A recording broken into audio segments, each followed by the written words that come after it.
AP Chemistry, Unit 6.1 Endothermic and Exothermic Processes. Thermodynamics studies the relationship between heat, energy, and other forms of energy. Thermochemistry specifically looks at the quantity of heat absorbed or released by chemical reactions.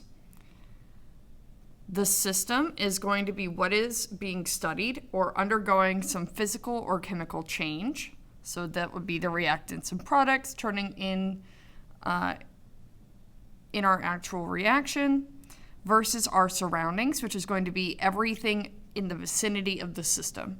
So our surroundings could be the beaker that the reaction is actually occurring in. It's just everything other than the actual thing being studied. Our first law of thermodynamics states that energy cannot be created nor destroyed. And recall that temperature is going to be a indirect measurement of the average kinetic energy of particles. Work is going to be shorthanded as just lowercase w, and heat is going to be shorthanded as lowercase q. And those are both forms in which energy can be transferred.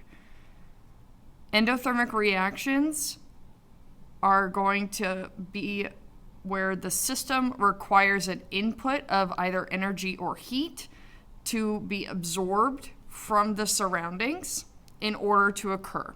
A lot of times students will mistake endothermic reactions for exothermic reactions and mix them up because endothermic reactions will feel cold, so they will think that it has less energy. But the feeling of cold when you touch an endothermic reaction that's undergoing is from the actual reaction stealing the heat energy from your hand to help the reaction take place. So it is absorbing energy, and you can feel the heat being taken away from you in the form of your hand feeling colder when you touch that reaction. This is opposed to exothermic reactions, where the system releases heat into the surroundings, so it will feel hot. Again, that's because we are releasing excess energy, and so our overall energy of the system is decreasing. Again, typically students will get this kind of confused because it will feel warm to you. And so they think that it has more energy because it's hot, but it is releasing energy into the surroundings from the system, and you can feel that extra energy coming in contact with your hand when you touch that reaction. So what the signs for each of the things generally mean. For Q, if we have a positive sign, that means that the system has gained heat, whereas if I have a negative Q, that means that the system has lost heat. My W, my work, if I have a positive sign for my work, that means work was done on the system, so done to the system. If I have negative work, that means that the work was done by the system.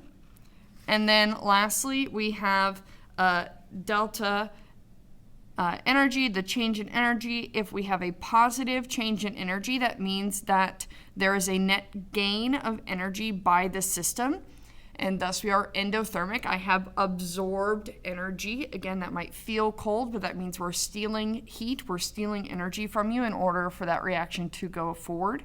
And if I have a negative for my delta energy, my change in energy, that means that we have lost energy to the surroundings. So that's where we would be exothermic, and I am giving off heat, so it might feel hot because I am giving away my excess energy in the form of heat.